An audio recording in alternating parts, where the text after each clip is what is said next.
আসসালামু আলাইকুম, সবাই কেমন আছেন? চলে আসলাম আপনাদের সাথে আরেকটি ব্লগ নিয়ে। এই তো সকালবেলায় বের হয়ে গেছি পৃথারে দিতে। তো যাওয়ার সময় আর রিক্সা পাই না, তখন মোড় পর্যন্ত হাইটে গেছি। তুরাজ বাবু আমার সাথে সাথে হাঁটতেছে, দৌড়াইতেছে। তো এই দিক দিয়ে পৃথারে দিয়ে বাসায় আসার পরে আজকে আমরা সেমাই দিয়েই নাস্তা শেষ করব সকালবেলায়। আর বেশি কিছু রান্না করি নাই, এর জন্য রাতের বেলায় সেমাই রান্না করে রাখছি। বিস্কিট আছে, তাজওয়ার আবার সেমাই বিস্কিট দিয়ে সুন্দর করে খাইয়ে ফেলে। আর এদিক দিয়ে তুরাজের জন্য কিছু যাও বসাই দিছি। তুরাজের কয়েকদিন যাবতই পেটে সমস্যা, মানে এটা ভালোই হইতেছে না। ওরে কি খাওয়াবো এই গরমে বুঝতেছি না। পরে পোলাও চালের জাউটা দিতেছি প্রতিদিনই। তো দুপুরবেলার জন্য রান্না করতেছি। আজকে কোনো কিছু রান্না করব না, ওইভাবে শুধু একটু মাছ রান্না করে নিতেছি। পেস্তা আলু দিয়ে, মাটির নিচে যে আলুটা হয় এটা দিয়া, এটা আবার সবাই অনেক পছন্দ করে। আর এদিক দিয়ে ঘরে কিছু দই পাচ্ছিলাম, এই দইগুলা কেমন হয়েছে আপনাদের সাথে একটু শেয়ার করি। তো সব সময় দেখা যায় দই বানানো হয় না, একটু আলসামির কারণে। আমার আবার আগে অনেক দই বানাইতাম, ইদানিং দেখা যায় কি কোনো কাজ করতেই আর মন চায় না ওইভাবে। তো দইগুলা সুন্দর হয়ে গেছে, একটা একটু মিষ্টি আর একটা বেশিরভাগই টক। তো টক দই তো আমার বাচ্চারা কখনোই খাবে না। পরে বলতেছে যে দুইটাই নাকি টক হয়েছে, ওদের মিষ্টি দই বানাই দিতে হবে। পরে আবার দুধ জাল কইরা এই যে টক দইটা ঝরাইয়া রাখছি, পানিটা ঝরাইয়া এরপরে দইটা এটার সাথে মিশাইয়া তারপরে বসাই দিব।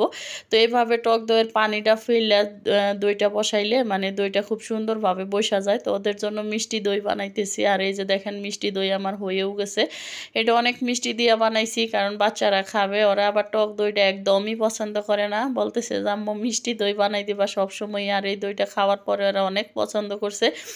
আর তুরাজ বাবু মাশাল্লাহ দই পছন্দ, কিন্তু এর পেটের সমস্যার জন্য আর আমি এভাবে দিতে পারতেছি না।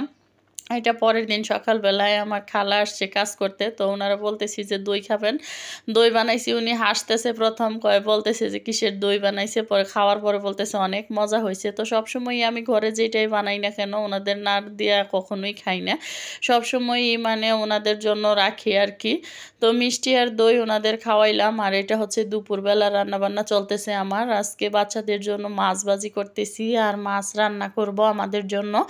তো আজকে আলু দিয়ে আর টমেটো দিয়ে আমাদের মাছটা রান্না করবো, আর বাচ্চাদের জন্য পাঙ্গাস মাছ ভাজি করে নিতেছি।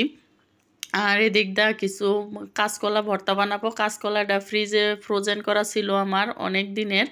তো শুকনা মরিচও ছিল না আমার, শুকনা মরিচটা আগে ভাজি করে নিতেছি, নিয়ে তারপরে এই যে কাঁচকলাটা ফ্রিজ থেকে বের করছি, বের করে এটা একটু সিদ্ধ করে নিব। এটা এমনিতেই সিদ্ধ করাই ফ্রিজে ছিল, এটাতে ভর্তা বানাবো। আর মাছটা বসাই দিতেছি এখন।